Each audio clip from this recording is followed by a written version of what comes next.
warahmatullahi wabarakatuh.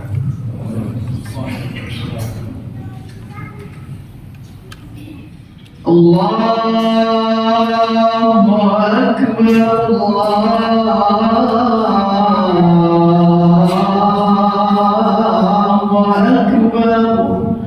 la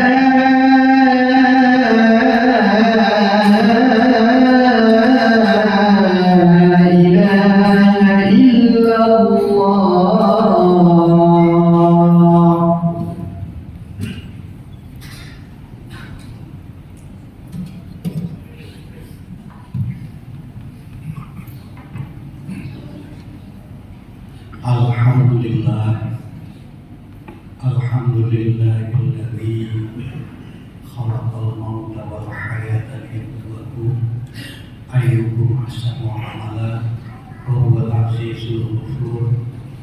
Asyhadu an la ilaha illallah wahdahu la syarika lah wa asyhadu anna Muhammadan abduhu wa rasuluhu la nabiyya ba'dah. Allahumma shalli wa sallim wa barik ala nabiyyikal karim sayyidina Muhammadin wa ala alihi wa ashabihi ajma'in. Amma ba'd, qala ta'ala fil Qur'anil Karim, a'udzu billahi minasy syaithanir rajim. Ya ayyuhalladzina amanu taqullaha haqqa tuqatih wa la tamutunna illa wa antum muslimun. Wahai orang-orang yang beriman, bertakwalah kalian dengan sebenar takwa, dan jangan sekali-kali kalian mati kecuali dalam keadaan muslim. Al-Imran ayat 102. Jamaah Jumat rahimahullah, setiap saat kita selalu minta pertolongan kepada Allah. Iyyaka na'budu wa iyyaka nasta'in. Kepada Engkau aku menghambakan diri, hanya kepada Engkau juga aku mohon pertolongan.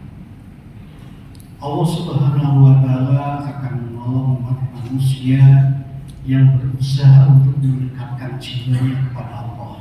Hablum minallah.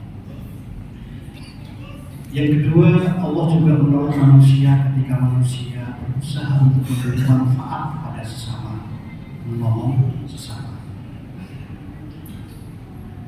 Kami akan membukakan masing-masing satu contoh.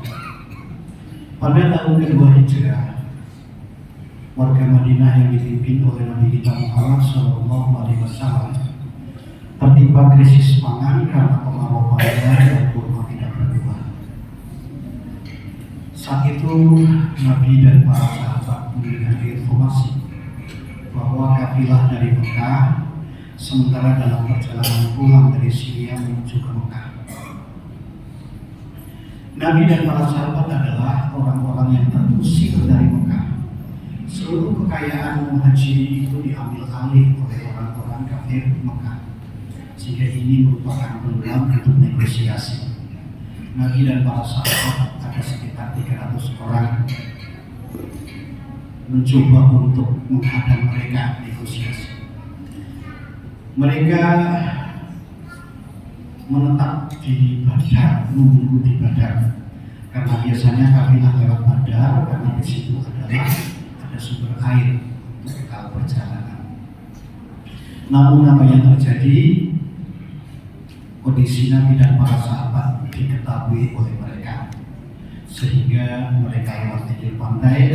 Bahkan Abu Lahab pun mengarahkan 1000 pasukan ke lembah Badar, sehingga Nabi dan para sahabat menjadi kaget.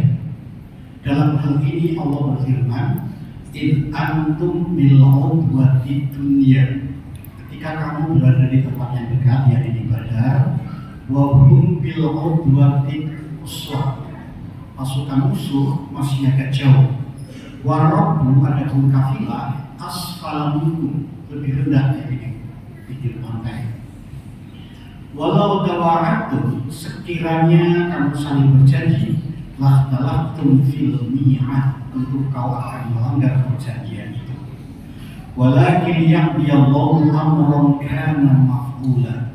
Tetapi Allah memang ingin merealisasikan program yang harus realisir. Jadi nampaknya perang Badar betul-betul bukan keinginan Nabi. Ini adalah merupakan keinginan Allah SWT. Maka ketika pasukan Quraisy semakin dekat, Nabi dan para sahabat hanya bisa berdoa, karena memang kalah jumlah dan tidak membawa peralatan perang. Biar umat Islam waktu itu dibantai juga habis semua, sehingga yang tersisa doa. Doa ini Allah abadikan dalam surah Al-Anfal pada ayat 9. Intastaghitsuna rabbakum, ketika kamu istighosah, minta pertolongan. Mungkin kalau bahasa kita sekarang istighosah adalah bantuan langsung tunai atau bantuan cash, karena kalau tidak cash itu musnah semua umat Islam. Intastaghitsuna rabbakum, ketika kamu minta bantuan kepadamu, fastajaba lakum, lalu Allah mengijabahi untuk kamu.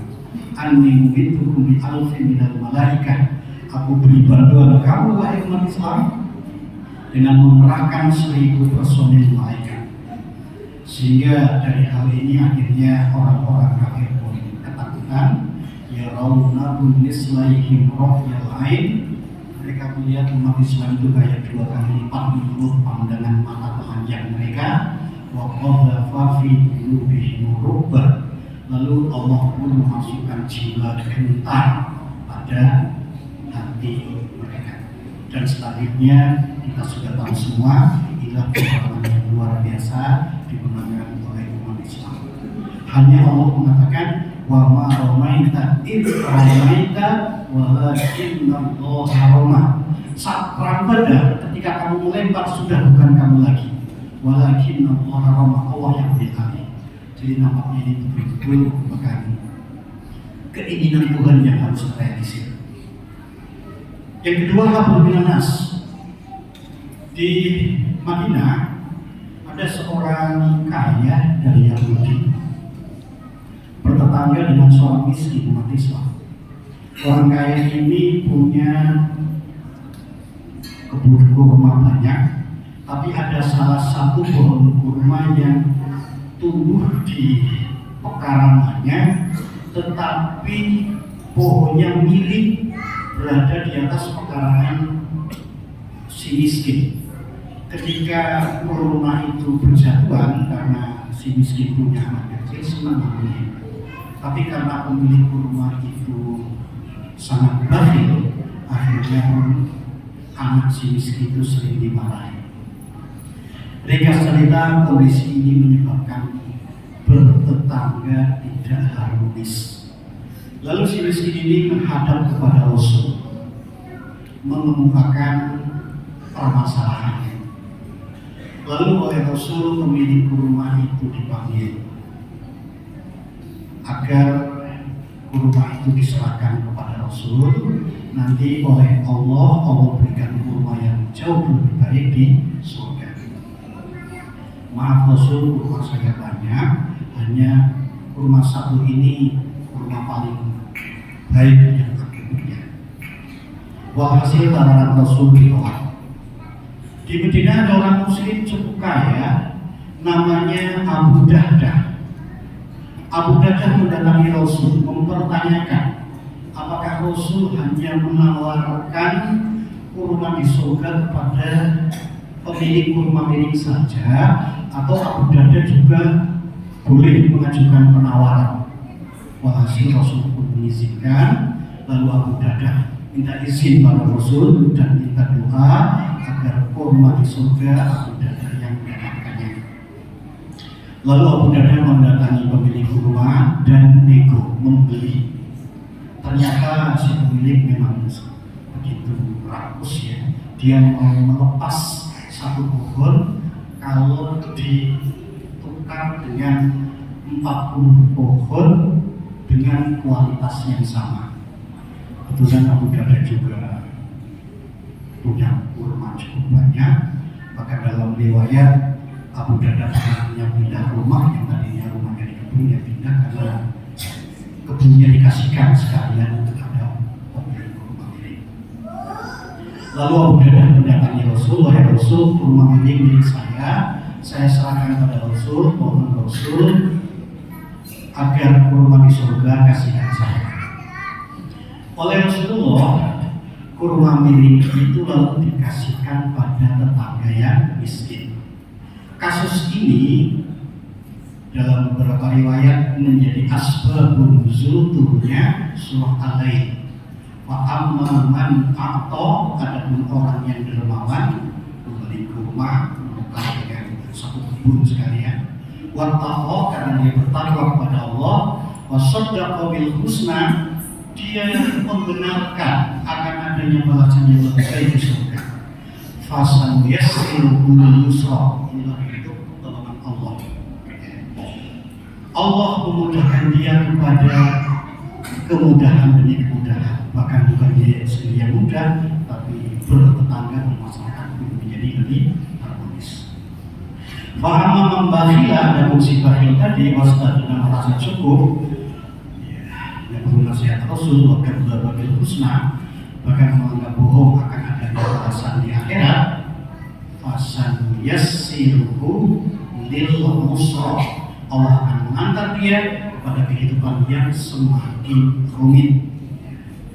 Wa ma yughni anhu maluhu idza taradda, nanti kalau sudah mati menghadap pada Allah, maka seluruh kekayaannya tidak bisa ada manfaatnya untuk dia. Semoga hadirin yang kami hormati, permintaan yang selalu kita minta pada Allah, yakni setiap sholat dalam surah Fatihah, kita coba realisasikan dalam kehidupan, dekatkan diri kepada Allah meskipun dalam kondisi kritis sekalipun, keimanan tetap dekat. Yang kedua, upayakan untuk memberi yang terbaik untuk diri, keluarga, dan masyarakat, sehingga dengan demikian Allah selalu menolong kita. Barakallahu wa lakum fil Qur'anil Karim wa nafa'ani wa iyyakum bima fihi minal ayati wal dzikril hakim innahu huwal ghafurur rahim.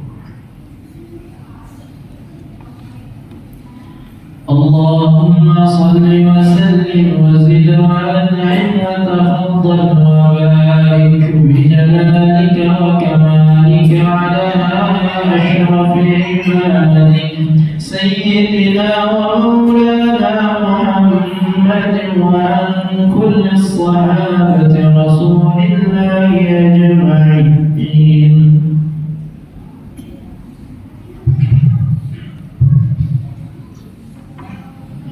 Alhamdulillahi haqqa hamdihi hamdan yuwafi ni'amahu wa yukafi mazidah. Asyhadu an la ilaha illallah wahdahu la syarika lah wa asyhadu anna Muhammadan abduhu wa rasuluhu la ilaha illallah. Allahumma shalli wa sallim wa barik ala Muhammadin wa ala alihi wa sahbihi ajma'in. Amma ba'd, qala ta'ala fil Qur'anil Karim, a'udzu billahi minasy syaithanir rajim. Ya ayyuhalladzina amanu taqullaha haqqa tuqatih wa la tamutunna illa wa antum muslimun. Wa'lamu ayyuhal mu'minun annallaha ta'ala shara'a ala nabiyyi qadiman wa bada'a bi nafsihi ta'ziman. Wa qala ta'ala innallaha wa malaikatahu yusholluna 'alan nabi. Ya ayyuhalladzina amanu shallu 'alaihi wa sallimu taslima. Allahumma shalli wa sallim wa barik ala Muhammadin wa ala alihi wa sahbihi tabi'in wa tabi'in wa man tabi'ahum bi ihsan ila yaumiddin bi rahmatika ya arhamar rahimin. Allahumma ighfir lil muslimina wal muslimat wal mu'minina wal mu'minat al ahya'i minhum wal amwat innaka sami'un qaribun mujibud da'wat wa ya qadiyal hajat. Rabbana atina fid dunya hasanah wa fil akhirati hasanah wa qina adzabannar. Wa sallallahu ala Muhammad wa ala alihi wa sahbihi ajma'in. Walhamdulillahi rabbil alamin.